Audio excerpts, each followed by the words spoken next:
नमस्कार, जीत पॉइंटर में आप सभी का स्वागत है। कैसे हैं आप सभी लोग? देखिए, घटना चक्र की पूर्व अवलोकन की सीरीज में पॉलिटी सब्जेक्ट कवर कर रहे हैं। इसके प्रीवियस लेक्चर में हमने मूल कर्तव्य अध्याय पढ़ा। आज हम नया अध्याय शुरू करेंगे, राष्ट्रपति। चलिए शुरू करते हैं। राष्ट्रपति। भारत का राष्ट्रपति देश का प्रथम नागरिक होता है। ठीक है, ध्यान रखेंगे। देश का प्रथम नागरिक कौन होता है? भारत का राष्ट्रपति। अनुच्छेद 52 के अनुसार भारत का एक राष्ट्रपति होगा। अनुच्छेद 52 में क्या प्रावधान किया गया है? भारत का एक राष्ट्रपति होगा। अनुच्छेद 53 के तहत संघ की समस्त कार्यपालिका शक्ति राष्ट्रपति में निहित है। तो अगर प्रश्न इस प्रकार बनता है कि संघ की समस्त कार्यपालिका शक्ति राष्ट्रपति में निहित है, ये कौन से अनुच्छेद में इसका प्रावधान किया गया है? अनुच्छेद 53 में। या इस प्रकार प्रश्न बन सकता है, संघ की समस्त कार्यपालिका शक्ति किसमें निहित होती है? राष्ट्रपति में।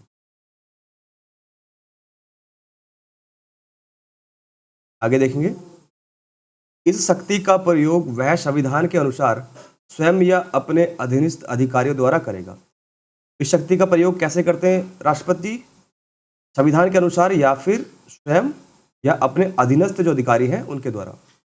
अनुच्छेद 54 के अनुसार राष्ट्रपति का निर्वाचन एक निर्वाचक मंडल द्वारा होता है। ठीक है, तो राष्ट्रपति के निर्वाचन की जो व्यवस्था है वो किसमें है? अनुच्छेद 54 में। ठीक है, उसके लिए एक निर्वाचन मंडल बनाया जाएगा राष्ट्रपति के निर्वाचन के लिए, और ये व्यवस्था किसमें है? अनुच्छेद 54 में। राष्ट्रपति के निर्वाचक मंडल में संसद के दोनों सदनों यथा राज्यसभा एवं लोकसभा के निर्वाचित सदस्य और राज्य विधानसभाओं के निर्वाचित सदस्य शामिल होते हैं। ठीक है, तो जो राष्ट्रपति का निर्वाचन मंडल होगा, ठीक है, उसमें राज्यसभा, लोकसभा व राज्य विधानसभाओं के राज्य विधानसभाओं के निर्वाचित सदस्य शामिल होंगे। तो कौन कौन शामिल होता है? राज्यसभा प्लस लोकसभा और राज्य की विधानसभाओं के निर्वाचित सदस्य। प्रश्न इस प्रकार बन सकता है कि राष्ट्रपति के निर्वाचक मंडल में कौन कौन शामिल होता है? राज्यसभा, लोकसभा और राज्य विधानसभाओं के निर्वाचित सदस्य। यह प्रश्न इस प्रकार बन सकता है, कौन शामिल नहीं होता है? तो राज्य विधान परिषद शामिल नहीं होती है। आगे देखेंगे। 70वें संविधान संशोधन अधिनियम 1992 द्वारा दिल्ली और पुडुचेरी विधानसभाओं के निर्वाचित सदस्यों को भी निर्वाचक मंडल में शामिल किया गया है। ठीक है, तो प्लस एक और जोड़ देंगे इसमें, जो दिल्ली और पुडुचेरी है उसके जो निर्वाचित सदस्य हैं, विधानसभाओं के निर्वाचित सदस्य भी राष्ट्रपति के निर्वाचक मंडल में शामिल होते हैं। और ये इसकी व्यवस्था कौन से संविधान संशोधन से की गई? 70वें संविधान संशोधन से 1992 में की गई थी। तो राष्ट्रपति के निर्वाचक मंडल में राज्यसभा के ध्यान रखेंगे प्लस लोकसभा प्लस राज्य विधानसभाओं के निर्वाचित सदस्य। ठीक है, विधानसभा की बात की जा रही है, और प्लस दिल्ली और पुडुचेरी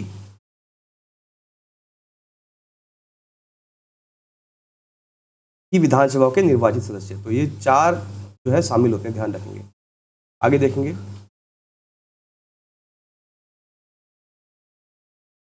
राष्ट्रपति के निर्वाचक मंडल में जम्मू और कश्मीर संघ राज्य क्षेत्र की विधानसभा के निर्वाचित सदस्यों को अभी शामिल नहीं किया गया है। ठीक है, ध्यान रखेंगे।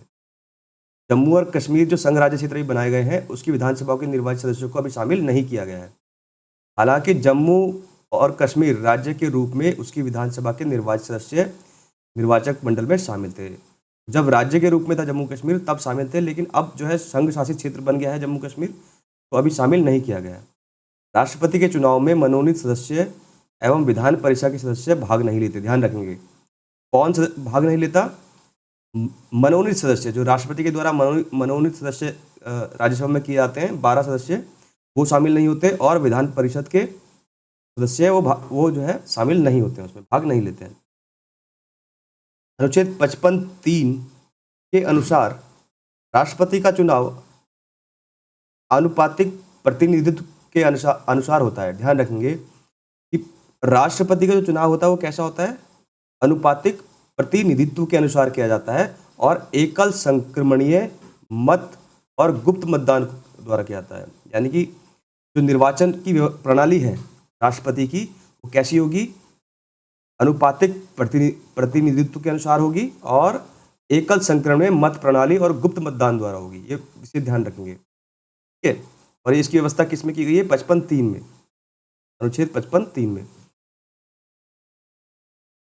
अनुच्छेद 54 में राष्ट्रपति का निर्वाचक मंडल है, जिसमें कौन कौन शामिल होता है वो बताया गया है।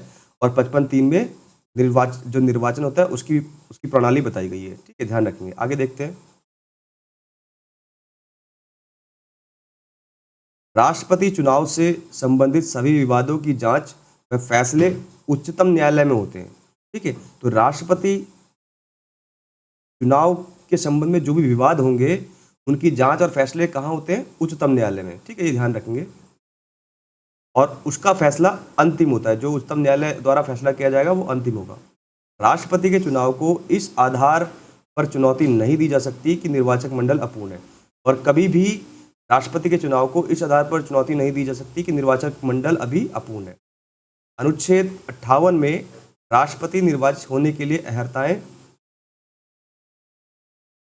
58 में जो प्रावधान किया गया है उसमें राष्ट्रपति निर्वाचन के लिए निर्वाचित होने के लिए अहर्ताएं बताई गई हैं, यानी कि उनकी जो योग्यताएं हैं वो उसकी बात की गई है राष्ट्रपति के चुनाव में खड़े होने के लिए, ठीक है। तो भारत का नागरिक हो पहली बात, और 35 वर्ष की आयु पूरी कर चुका हो, ये ध्यान रखेंगे।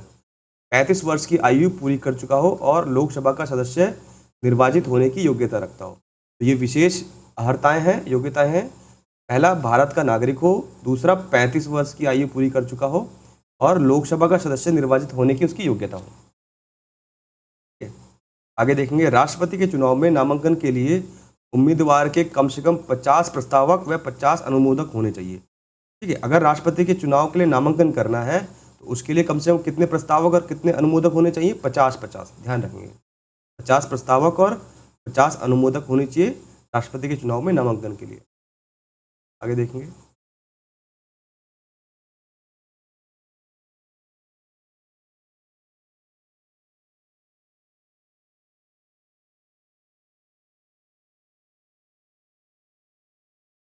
देखिए यहाँ पे जो है भारत के राष्ट्रपतियों की सीरीज दी है, ठीक है।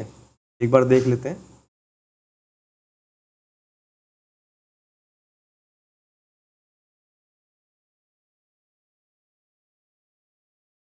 भारत के राष्ट्रपति, देखिए सबसे पहले जो प्रथम राष्ट्रपति बने डॉक्टर राजेंद्र प्रसाद, उनका जो टाइम पीरियड रहा 26 जनवरी 1950 से 1962 तक रहा, ठीक है। ध्यान रखेंगे। उसके बाद डॉक्टर सर्वपल्ली राधाकृष्णन 1962 से 1967, डॉक्टर जाकिर हुसैन 1967 से 1969, वेंकटगिरी 1969 से 20 जुलाई 1969 तक रहे हैं, ठीक है। वेंकटगिरी।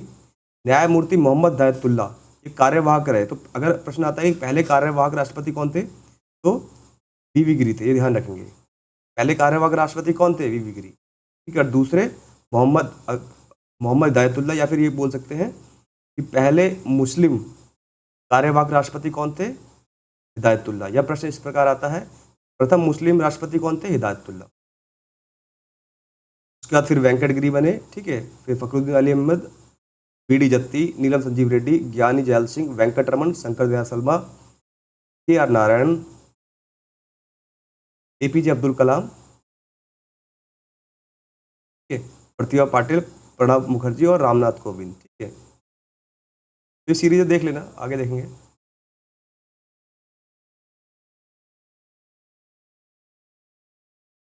ठीक है। अभी ये 2017 तक रामनाथ कोविंद जी हमारे जो है राष्ट्रपति थे। वर्तमान में जो राष्ट्रपति हैं वो कौन है? द्रौपदी मुर्मू। आगे देखेंगे।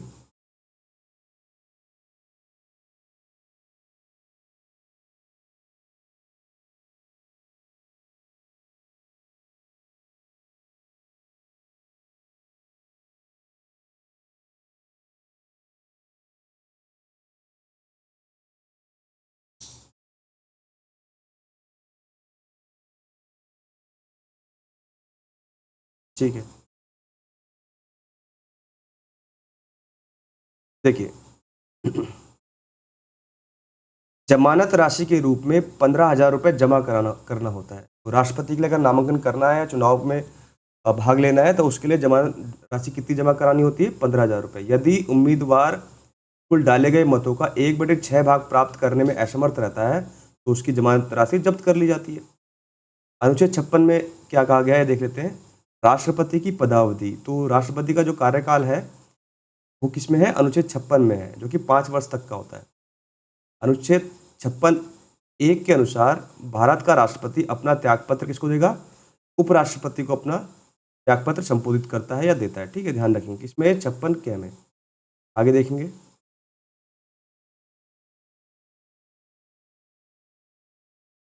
उपराष्ट्रपति इसकी सूचना लोकसभा अध्यक्ष को तुरंत देता है। ठीक है, यानी कि अगर राष्ट्रपति अपना त्यागपत्र देगा तो किसको देगा? उपराष्ट्रपति। और उपराष्ट्रपति इसकी सूचना किसको देगा? लोकसभा अध्यक्ष को। ये ध्यान रखेंगे, ये 56(2) में इसका प्रावधान किया गया है। भारतीय संविधान का अनुच्छेद 57 राष्ट्रपति के पद के लिए किसी व्यक्ति की पुनः निर्वाचन की पात्रता निर्धारित करता है। तो राष्ट्रपति के पुनः निर्वाचन का संबंध किससे है? अनुच्छेद 57 में इसकी व्यवस्था की गई है। 42वें संविधान संशोधन अधिनियम 1976 के तहत राष्ट्रपति के निर्वाचन में जनसंख्या से तात्पर्य वर्ष 1971 की जनगणना द्वारा निर्धारित जनसंख्या से है। ठीक है, तो 42वें संविधान संशोधन में ये व्यवस्था की गई थी कि जो राष्ट्रपति का निर्वाचन होगा जनसंख्या के अनुसार होगा और इसका आधार वर्ष होगा 1971। ये ध्यान रखेंगे। आगे देखेंगे, 84वें संविधान संशोधन अधिनियम 2001 के द्वारा इसे वर्ष 2026 के पश्चात की पहली जनगणना के सुसंगत आंकड़े प्रकाशित होने तक के लिए निर्धारित किया गया है। तो जो पहले आधार वर्ष माना था 1971 माना था राष्ट्रपति के निर्वाचन के लिए जनसंख्या से तात्पर्य में। ठीक है, ये 42वें संविधान संशोधन से इसकी व्यवस्था की गई थी। फिर एक 84वां संविधान संशोधन आया 2001 में और उसमें ये व्यवस्था की गई कि 2026 के पश्चात इसकी गणना की जाएगी, यानी 2026 तक जो चल रहा है उसी प्रकार जनगणना चलती रहेगी। ठीक है, आगे देखेंगे, अनुच्छेद 59(1) के अनुसार यदि संसद के किसी सदन का या किसी राज्य के विधानमंडल के किसी सदन का कोई सदस्य राष्ट्रपति निर्वाचित हो जाता है तो यह समझा जाएगा कि उसने उस सदन का अपना स्थान राष्ट्रपति के रूप में अपने पद ग्रहण की तारीख से रिक्त कर दिया है। देखिए अनुच्छेद 59 क्या कहना चाह रहा है, इसमें क्या प्रावधान किया है? मान लीजिए कोई सदस्य है, कोई व्यक्ति किसी सदन का सदस्य है, चाहे लोकसभा या राज्यसभा का या विधानमंडल का, और अगर वो राष्ट्रपति के पद के लिए निर्वाचित हो जाता है उसकी सदन की सदस्यता समाप्त हो जाएगी। ठीक है, आगे देखेंगे,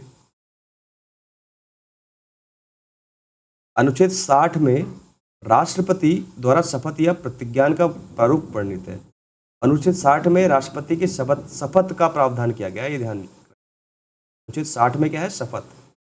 भारत के राष्ट्रपति को शपथ कौन दिलाता है? भारत के मुख्य न्यायाधीश या उनकी अनुपस्थिति में उच्चतम न्यायालय के उपलब्ध ज्येष्ठतम न्यायाधीश दिलाते हैं। ठीक है, तो भारत के राष्ट्रपति को शपथ कौन दिलाएगा? उच्चतम न्यायालय के मुख्य न्यायाधीश दिलाएंगे। अगर मुख्य न्यायाधीश उसमें उपस्थित नहीं है, उच्चतम न्यायालय के जो ज्येष्ठतम न्यायाधीश होंगे उनके द्वारा राष्ट्रपति को शपथ दिलाई जाएगी। इसका प्रावधान अनुच्छेद 60 में किया गया है। वर्तमान में राष्ट्रपति का वेतन कितना है? 5 लाख रुपए प्रति माह है। राष्ट्रपति का वेतन भारत की संचित निधि से दिया जाता है।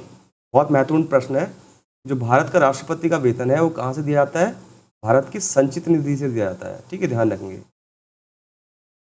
कंसोलिडेट फंड से दिया जाता है। ठीक है, आगे देखेंगे, अनुच्छेद 56(1) ख के अनुसार राष्ट्रपति पर महाभियोग संविधान के अतिक्रमण के आधार पर चलाया जा सकता है। ठीक है, तो यहाँ पे राष्ट्रपति के जो महाभियोग है वो किस कारण से चलाया जाता है? अगर राष्ट्रपति द्वारा संविधान का उल्लंघन किया जाएगा तब राष्ट्रपति पे महाभियोग चलाया जा सकता है। ये 56(1) के ख में कहा गया है।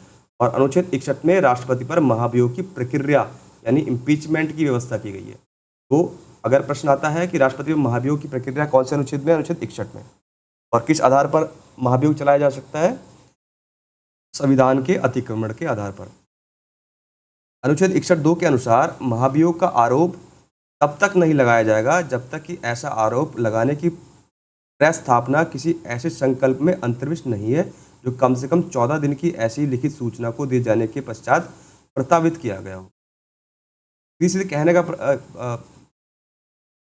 मतलब ये है कि 14 दिन की जो है लिखित रूप पे राष्ट्रपति को सूचना दी जाएगी, उसके बाद जो है महाभियोग की प्रक्रिया शुरू की जाएगी।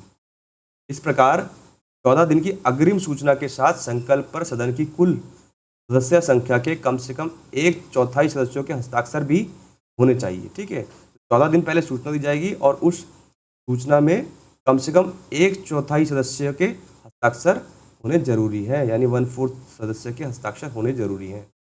आगे देखेंगे, उस सदन की कुल सदस्य संख्या के कम से कम 2/3 बहुमत द्वारा ऐसा संकल्प पारित भी होना चाहिए।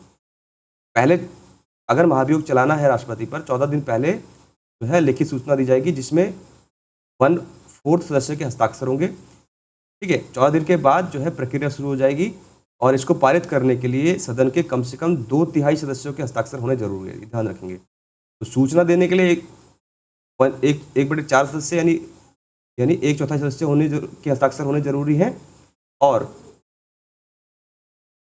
महाभियोग पारित करने के लिए 2/3 यानी 2/3 सदस्यों के हस्ताक्षर होने जरूरी है, तभी महाभियोग पारित हो पाएगा। आगे देखेंगे, अनुच्छेद 62(2) के अनुसार यदि राष्ट्रपति पद की रिक्ति राष्ट्रपति की मृत्यु, पदत्याग या पद से हटाए जाने के कारण हुई है तो पद रिक्त को भरने के लिए निर्वाचन रिक्ति होने की तारीख के पश्चात यथाशीघ्र और प्रत्येक दशा में 6 माह बीतने से पहले किया जाएगा। देखिए यहाँ पे क्या कहा जा रहा है, अनुच्छेद 62(2) में यदि राष्ट्रपति की मृत्यु हो जाती है या फिर राष्ट्रपति अपना पद त्याग कर देते हैं या पद से हटा दिया जाता है राष्ट्रपति जी को और राष्ट्रपति का पद खाली है तो उसको 6 माह के भीतर उसका चुनाव होना जरूरी है। कितने टाइम पीरियड में? 6 महीने के भीतर। आगे देखेंगे,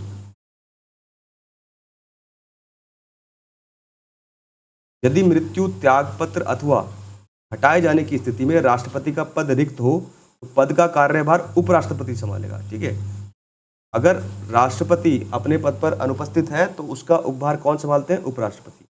यदि किन्हीं कारणों से उपराष्ट्रपति भी उपलब्ध नहीं है, यानी उपराष्ट्रपति भी अनुपस्थित है, तो उच्चतम न्यायालय के मुख्य न्यायाधीश या उसके न रहने पर वरिष्ठतम न्यायाधीश राष्ट्रपति के कार्यों को संपादित करेंगे। देखिए, अगर राष्ट्रपति अनुपस्थित है तो उपराष्ट्रपति राष्ट्रपति का पद संभालेंगे। ठीक है, और अगर उपराष्ट्रपति भी नहीं है तो सर्वोच्च न्यायालय के मुख्य न्यायाधीश, ये ध्यान रखेंगे, सर्वोच्च न्यायालय के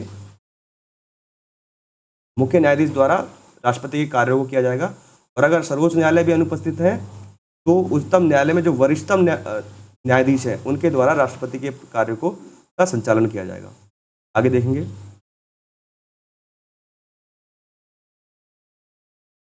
अनुच्छेद 77 के अनुसार भारत सरकार के समस्त कार्यपालिका कृत्य राष्ट्रपति के नाम से किए जाते हैं। ठीक है, तो जितनी भी कार्यपालिका की शक्ति है, कार्य हैं, कार्यपालिका जो भी कृत्य करते हैं या कार्य करते हैं वो किसके नाम से किए जाते हैं? राष्ट्रपति के नाम से किए जाते हैं। और इसकी व्यवस्था किस में की गई है? अनुच्छेद 77 में इसकी व्यवस्था की गई है, ध्यान रखेंगे। प्रश्न, अनुच्छेद 78 में राष्ट्रपति को जानकारी देने आदि के संबंध में प्रधानमंत्री के कर्तव्यों का वर्णन है। ठीक है, आदि के संबंध में प्रधानमंत्री के कर्तव्यों का वर्णन है।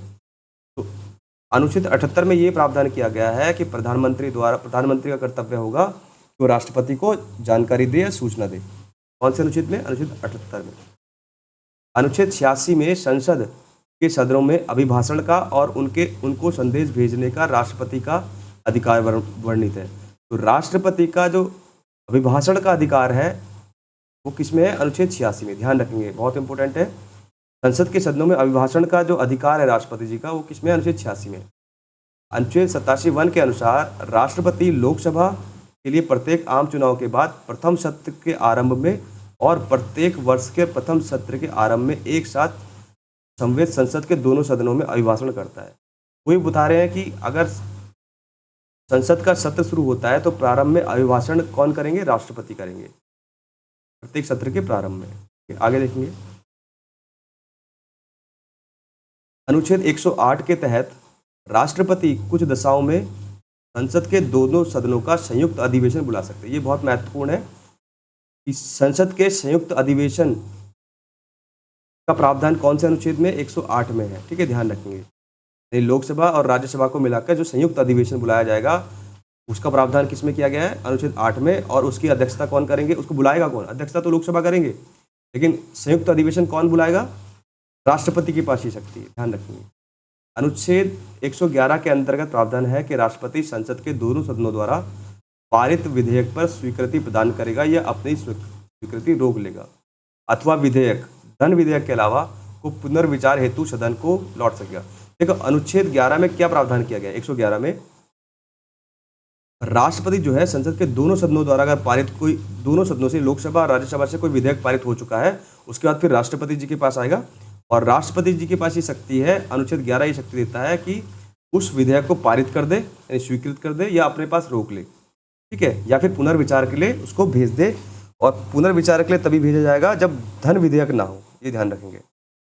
यदि विधेयक सदनों द्वारा संशोधन सहित या उसके बिना फिर से पारित कर दिया जाता है तो राष्ट्रपति के समक्ष पुनः प्रस्तुत किया जाता है, तो राष्ट्रपति उस पर स्वीकृति नहीं रोकेंगे। ये ध्यान रखेंगे, यदि लोकसभा से राज्यसभा से दोनों सदनों से विधेयक पारित हो जाता है, फिर राष्ट्रपति जी के पास आता है पहली बार में, और राष्ट्रपति द्वारा उसको पुनर्विचार के लिए वापस सदन में लौटा दिया जाता है, और फिर से जो है पुनर्विचार करके लोकसभा राज्यसभा द्वारा राष्ट्रपति के पास भेजा जाता है, तो इस बार राष्ट्रपति को इसमें स्वीकृति देनी होगी। यहाँ पे ये बात बोली जा रही है, राष्ट्रपति धन विधेयक को पुनर्विचार हेतु नहीं लौटा सकता, और राष्ट्रपति के पास शक्ति नहीं है। अगर विधेयक धन विधेयक हुआ तो राष्ट्रपति जी के पास ये शक्ति नहीं है कि उसको पुनर्विचार के लिए लौटाया जाए, राष्ट्रपति जी को स्वीकृत करना ही पड़ेगा। आगे देखेंगे, वस्तुतः धन विधेयक सदन में राष्ट्रपति की पूर्व अनुमति से ही प्रस्तुत किया जाता है, लेकिन अगर धन विधेयक है तो राष्ट्रपति की पूर्व अनुमति से ही प्रस्तावित किया जाएगा।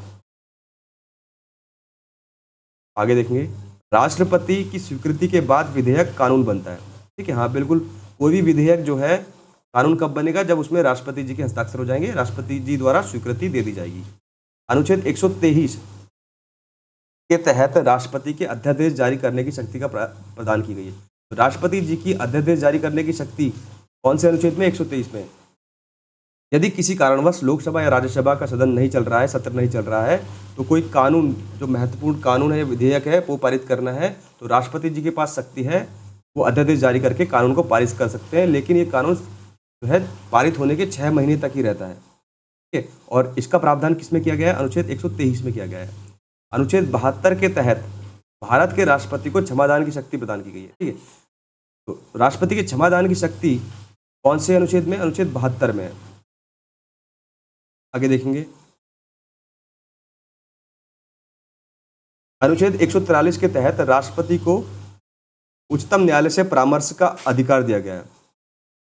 तो राष्ट्रपति जी उच्चतम न्यायालय से परामर्श कर सकते हैं किसी भी मुद्दे पर या किसी विधेयक पर। ये इसका प्रावधान कौन से अनुच्छेद में किया गया है, 143 में, ध्यान रखेंगे। अनुच्छेद 53(2) के तहत भारत का राष्ट्रपति तीनों सेनाओं यानी थल सेना, वायुसेना और नौसेना का प्रधान सेनापति होता है। तो भारत के राष्ट्रपति जो है तीनों सेनाओं के प्रधान सेनापति होते हैं। इसका प्रावधान किसमें किया गया है, अनुच्छेद 53 के 2 में। राष्ट्रपति राष्ट्र का प्रतिनिधित्व करता है परंतु राष्ट्र का नेतृत्व नहीं करता है। ये बहुत विशेष ध्यान रखेंगे, राष्ट्रपति जो है राष्ट्र का प्रतिनिधित्व तो करते हैं लेकिन राष्ट्र का नेतृत्व नहीं करते हैं, उनके पास वास्तविक शक्ति नहीं होती है। किसी भौगोलिक क्षेत्र को अनुसूचित क्षेत्र घोषित करने का संवैधानिक अधिकार किसका है, राष्ट्रपति के पास है। प्रश्न ये आता है कि अगर भारत के किसी क्षेत्र को अनुसूचित क्षेत्र घोषित करना है तो ये शक्ति मात्र केवल किसके पास है, राष्ट्रपति जी के पास है। ठीक है, तो इस लेक्चर में हमने व्याख्या देखी राष्ट्रपति जी के चैप्टर में। इसके नेक्स्ट लेक्चर में हम प्रीवियस ईयर्स के क्वेश्चन सॉल्व करेंगे और उनको समझेंगे। धन्यवाद।